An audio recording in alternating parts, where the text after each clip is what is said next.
Welcome to Theory of Conspiracy. A couple of northern lads from the UK discuss plots, cover-ups, and the unexplainable. Hi, I'm Andy the Skeptic. Hello, I'm Carlos. I believe. It's off the record. Strike it off the record. Strike it off. When I was younger, I used to be like mad into aliens and mad into all that stuff, man. I used to think crop circles were like fascinating. So that was when I was scrolling it today when I was working. I just popped that one on and I enjoyed it. Carlos, how much does he sound like me? What is my background? I am so alien crazy, and I'm exactly the same. I can't go to the south of England even now without looking for a crop circle, even though I know that someone like Doug and Dave has made it. Yeah, I would still love to get into a real one. I still think they're fascinating. Oh, 100%. We are totally polar opposites. Andy's had his 15th vaccine jab. I've had a 0, so... I've only had the 2, Carlos. The 2. Yeah, well, I'll let Andy chat away what he was going to say there, and then I'll address that. But I'm making notes of it, so we'll circle back to it. Unless, brilliant. I'm glad someone's making notes, because I can't keep up.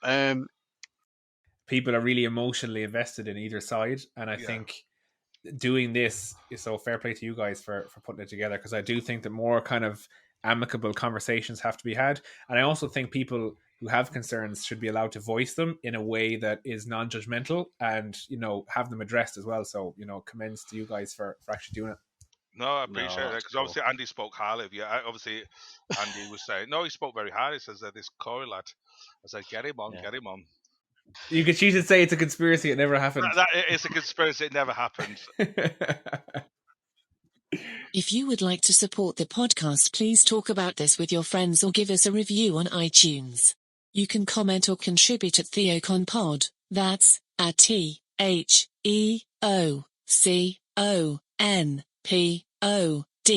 or check the link in the podcast description. Hey TheoCons, this is Andy.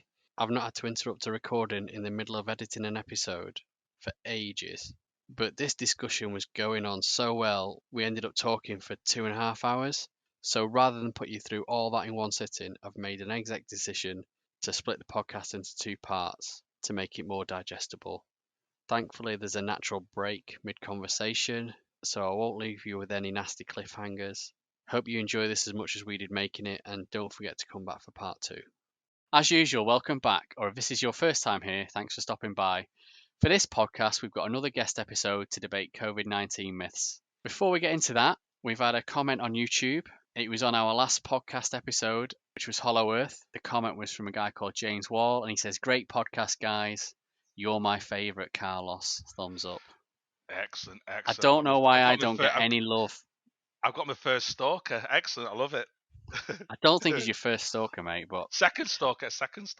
If anyone else wants to leave us a review or send us an audio message, we'll air it on the podcast. What are you guys waiting for? Carlos to serenade you from the curbside? Keep those comments coming and reviews coming in, whether it's on YouTube, iTunes, wherever, any of our social media channels. As usual, links in the show notes. And if you are brave enough, send us a voice recording or a video, and we'll put you on air.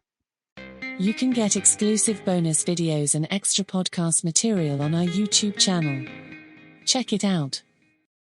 Talking of YouTube, you can get all our back catalogue of podcasts in video format, because I'm not sure how long we can keep hold of season 1 due to just basically storage limits that we have on our podcast host account. So sooner or later, we're going to have to shift them to YouTube. So just to let the listeners know, that's where you can get it.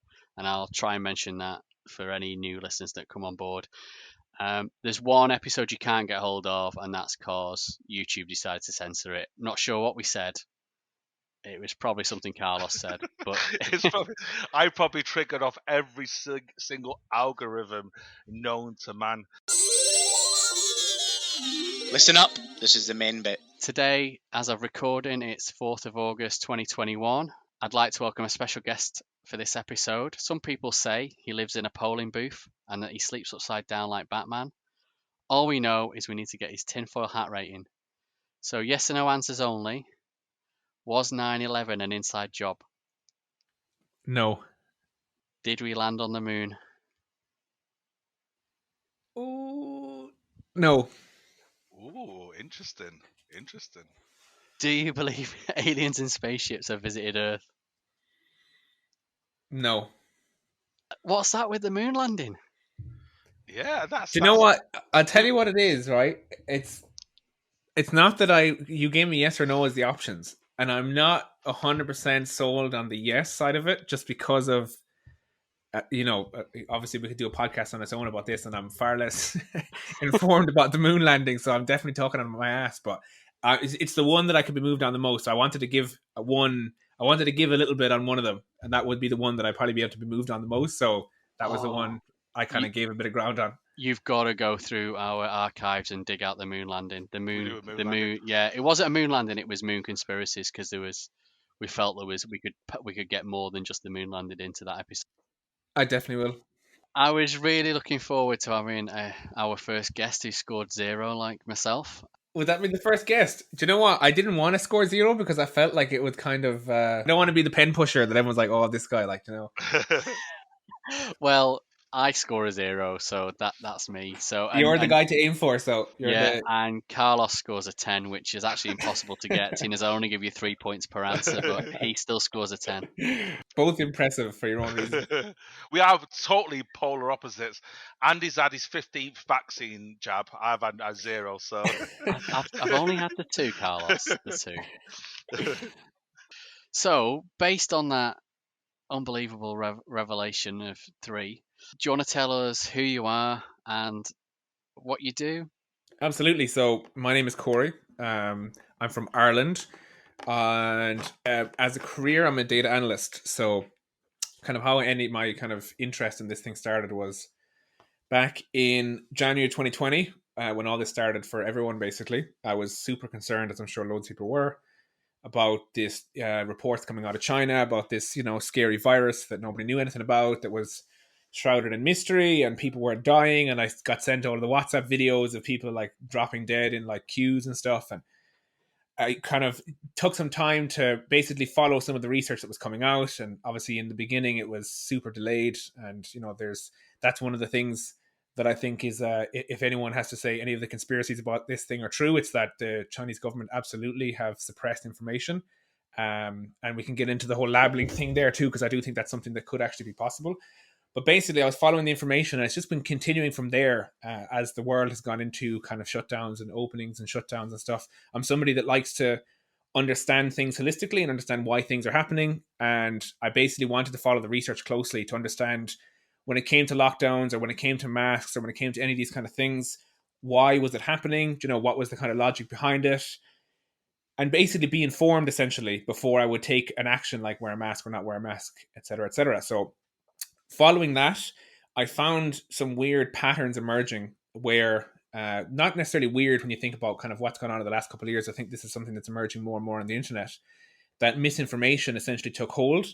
And it took hold in some of the kind of, similar communities, people who were, very distrusting of the government, people who maybe, and this isn't like a jab, but genuinely, the less educated kind of sexed society. A lot of these people were kind of very scared of this thing because they didn't understand it. And a lot of the misinformation and falsehoods that would come out kind of comforted them a little bit. And I saw an interesting connection between a lot of these misinformation and falsehoods and politics. So my background mainly is that I'm very, very interested in politics. I've followed politics for years. I'm a kind of a left-leaning, progressive political person on the spectrum myself. And when I saw that kind of connection, it inspired me to do a bit of research and to ultimately basically make a video on YouTube, the only video I've ever made. And it was coming from the kind of specifically from Ireland about how the COVID-19 pandemic and some of the misinformation was very closely tied to some of the far right political parties in Ireland. I won't even name them because I don't want to give them the clout. But all of the kind of, the similar views that you would expect from them, anti-immigration, anti-bodily autonomy, about, choice. And I'm sure we'll get into the parallels there with the vaccine as well. But it was very closely tied to that. So I made a video on that, basically talking about the psychology of people who basically buy into misinformation and propagate it, and then also how it ties into politics and some of the connections there. And from there, essentially, I just started following some of the misinformation as it was being spread. And I essentially made an account on TikTok primarily just to follow some of the bigger kind of virologists or epidemiologists or immunologists who actually have accounts on there, and were updating kind of regularly about the emergence of different variants and what was happening. And from there, I started seeing a lot of misinformation, a lot of people being misinformed in the comment section. And I started kind of basically following from there. I didn't see much from an Ireland perspective. So I took a lot of what I was hearing from these guys from America. I got talking to a few of them, connecting with them on TikTok, did some of the research, what they were talking about, and tried to basically signal boost that in Ireland to people that may be misinformed here. And essentially that's how it started. I've been doing that for the last maybe 3 or 4 months. The account is still super small. It's only about 3,000 people, but it is interesting, and it has started a lot of conversations in the comment section. I kind of went mini viral here for a video I put up about mandatory vaccines. And I think that's an interesting kind of route to go down in the conversation at some point, and how we feel about those.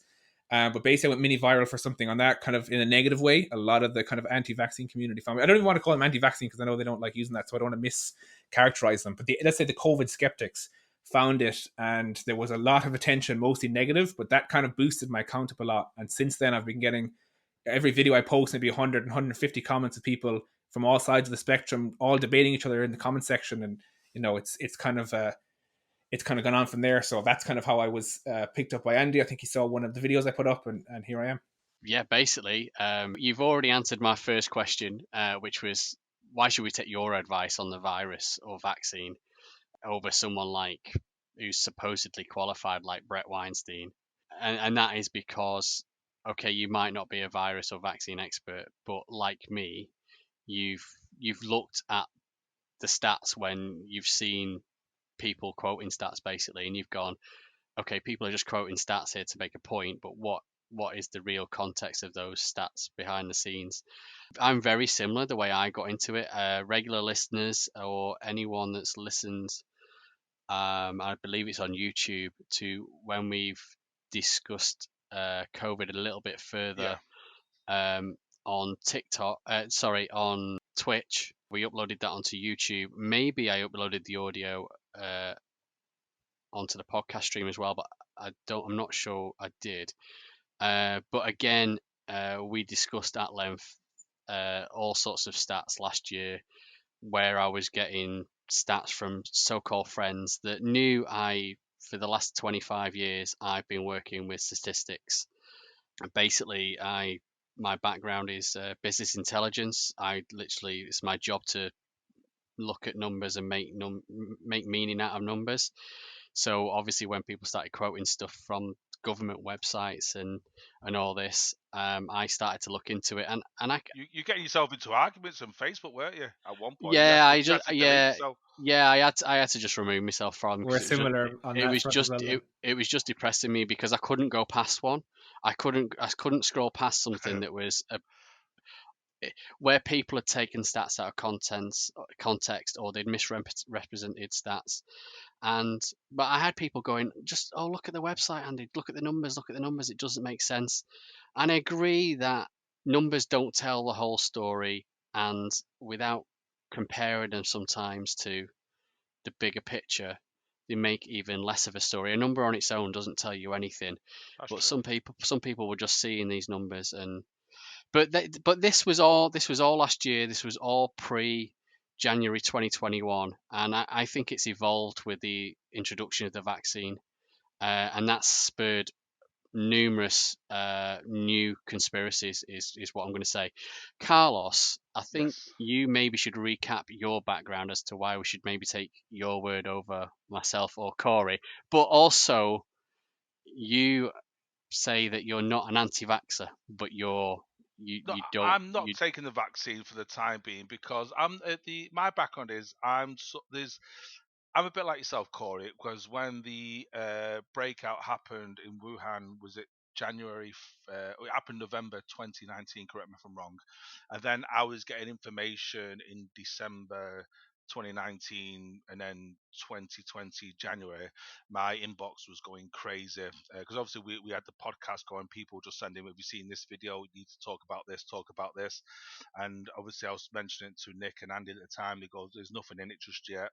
I said, because I was at first, Corey and Andy, I was scared. I thought, shit, this is the end of civilization. Same, yeah.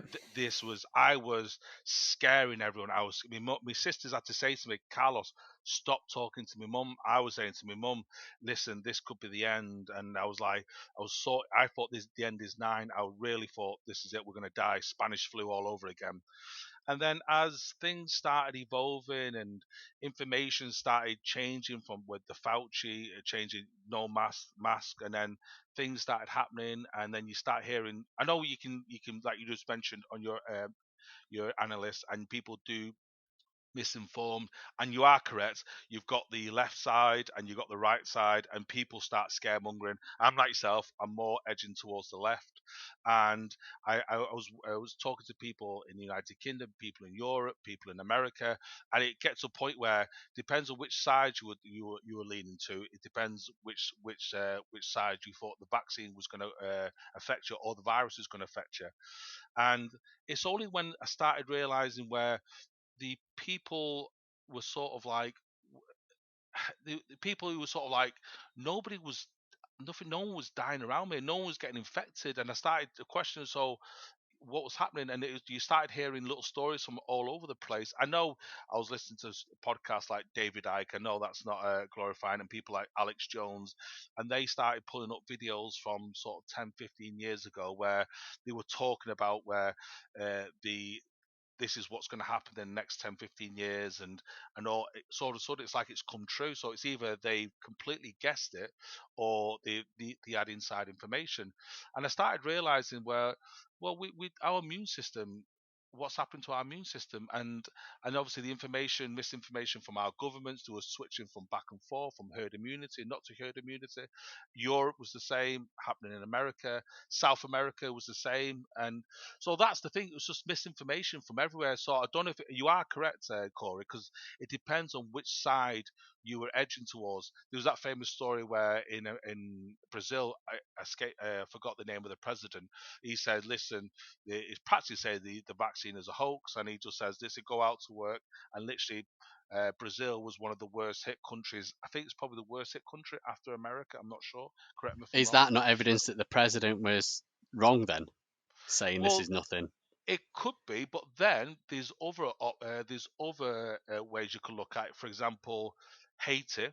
Haiti was didn't have any single vaccines, and there was a herb they've got in their country which they weren't getting any COVID-19 cases, and he refused any COVID, and he was assassinated about 10, 12 days after he said that. He was assassinated, the president of Haiti. And when now the vaccines are coming into Haiti now after they've replaced them.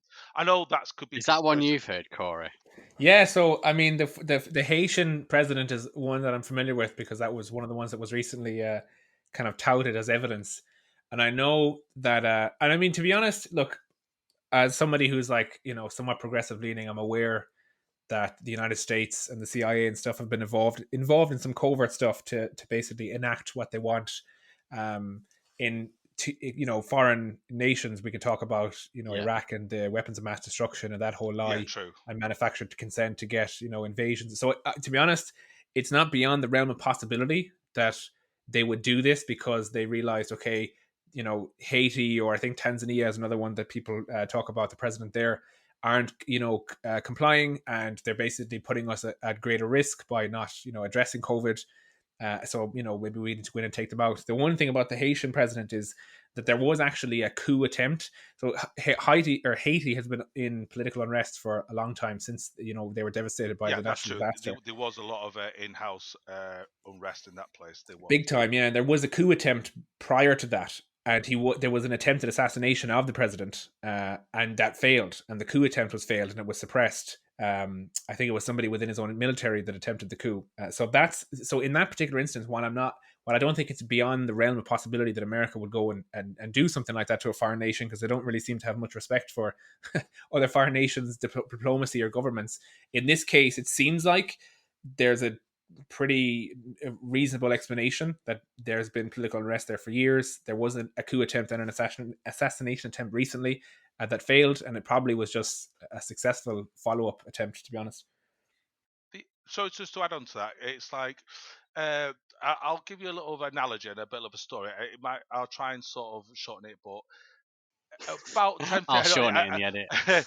no, about 15 years ago, I was told, Carlos, you got one job. Go and buy some beer. You have to buy the beer for the party. So I thought, yeah, shit, I've got £400. I'm gonna go and buy some beer. So I went to Costco, and there was a special offer on Beck's, half price. So I thought, oh my god, I'll buy double the amount of beer. So we had unbelievable amount of beer, enough for the next two years or something. So I bought all this beer, and I got all this beer, got a big white van, got all the beer to this party. I put it all in the freezers, all in ice buckets, and I said to everyone, it's about 40 people turns at the party, says, listen, we've got beer for fun, help yourselves, help yourselves. After about an hour or so, I was drinking. I had about 6-7 bottles. I was going to the toilet, but I wasn't feeling any drunk. And there's about at least 10, 12 people acting like lunatics, Larry jumping, singing. Who's still singing all football songs and X, Y, Z. And I thought, you know what? I'm on my 8th beer here now, and it's been an hour. So I went to it. I thought it might have been, because it was half price, it was probably 2 or 3% lager. I got to it. It was non-alcoholic. And I went, oh my God, I'm not going to say anything now. So I just literally got all the bottles out the boxes and put them in ice buckets and in the freezers and all that, because I didn't want people to go off their heads. But then I was sat back and observed, these people are acting drunk, they're leery, they're all over the floor, people are tripping over themselves, one person was being sick over the floor. And I'm thinking, they shouldn't be acting like that. They're drinking non-alcoholic alcohol. That's all they had to drink. It's not like they would have whiskey or tequilas or slammers. No, that's all we had to drink.